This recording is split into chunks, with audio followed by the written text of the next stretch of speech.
చూస్తున్నారు కదా, ఇక్కడ ఉన్న వాతావరణం కానీ ఇక్కడ ఉన్న పరిస్థితి కానీ మీరే చూస్తున్నారు. ప్రజెంట్ ఇప్పుడున్న సిచ్యువేషన్లో మాగంటి గోపీనాథ్ 3 సంవత్సరాలు చేసినా కూడా అతనున్న క్యాడర్ మొత్తాన్ని అలగదొక్కి అతను ఒక్కడే పైకి వచ్చాడు. ఎవరికి సానుభూతి లేదు. ఇక్కడ ఎవరికి న్యాయం చేశారండి?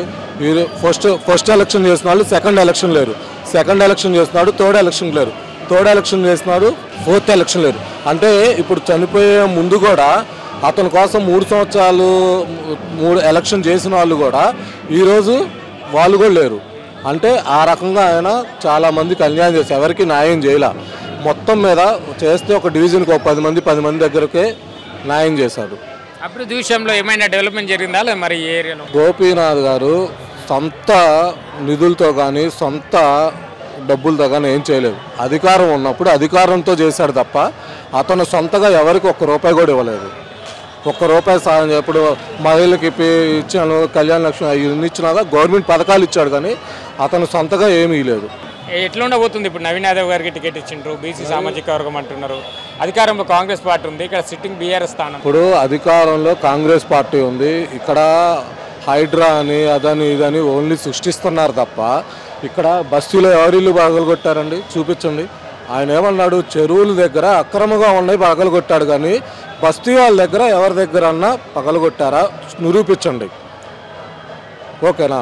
కాంగ్రెస్ ప్రభుత్వం విలేజ్ లెవెల్లో బాగా పథకాలు ఉన్నాయి, ఇక్కడ బాగా పథకాలు ఉన్నాయి.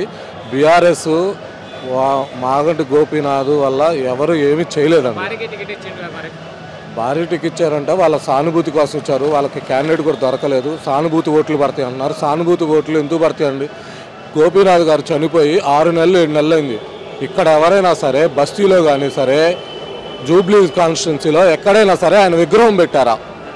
అదే ఆ రోజుల్లో జనార్దన్ రెడ్డి చచ్చిపోయిన తర్వాత 5-6 రోజులకి విగ్రహాలు పెట్టారు. ఇక్కడ గోపీనాథ్కి ఎందుకు విగ్రహం పెట్టలేదండి ఒక్కరు కూడా? అతను ఏం చేశాడు? ఏ న్యాయం చేశాడు జనాలు? ఆఖరికి నేనే ఉన్నానండి. అతనికి ఫస్ట్ ఎలక్షన్లో బీఫామ్తో సహా నేనే సబ్మిట్ చేశా. బీఫామ్ కూడా నేనే రాశా. రేత్రి బొగులు కష్టపడితే మమ్మల్ని ఎంత ఇబ్బంది పెట్టి అంత అనదొక్కారో అలానే ఇక్కడ ఉన్న క్యాడర్లు కానీ తెలుగుదేశంలో ఉన్న క్యాడర్లు కానీ మొత్తాన్ని మెయిన్ నాయకులు మొత్తాన్ని అందరినీ మోసం చేసి ఇలా ఆయన పైకి వచ్చాడు. ఆయనకు అధికారం కలిసి వచ్చింది. ఇక్కడ first time Telugu Desam vote bank వచ్చింది, రెండోసారి టీఆర్ఎస్ ఎంఐఎం కలిసి వచ్చింది, తర్వాత ఏం కలిసి వచ్చింది ఆయనకి? మళ్ళీ టీఆర్ఎస్ ఎంఐఎం కలిసి వచ్చింది అంతే. ప్లస్ విష్ణువర్ధన్ రెడ్డి ఓట్లు కలిసి వచ్చింది. ఈరోజు గెలవమనండి, అది నిరూపించగా.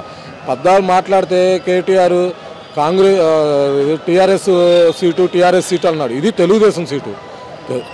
తెలుగుదేశం నుంచి కాంగ్రెస్కి వెళ్ళింది, కాంగ్రెస్ నుంచి టీఆర్ఎస్కి వెళ్ళింది, మళ్ళీ ఆ టీఆర్ఎస్ నుంచి కాంగ్రెస్ చేతికి వస్తుంది. మరి కాంగ్రెస్ ప్రభుత్వం అధికారంలోకి వచ్చి దాదాపు 22 నెలలు అవుతుంది. అభివృద్ధి విషయంలో ఏం చెప్తారు? జరుగుతుందా తెలంగాణ? సార్, ఇప్పుడు తెలంగాణలో జరుగుతుందా లేదా అనేది తెలంగాణలో అభివృద్ధి జరుగుతుందా అనేది తెలంగాణ ప్రజలకి తెలుసు.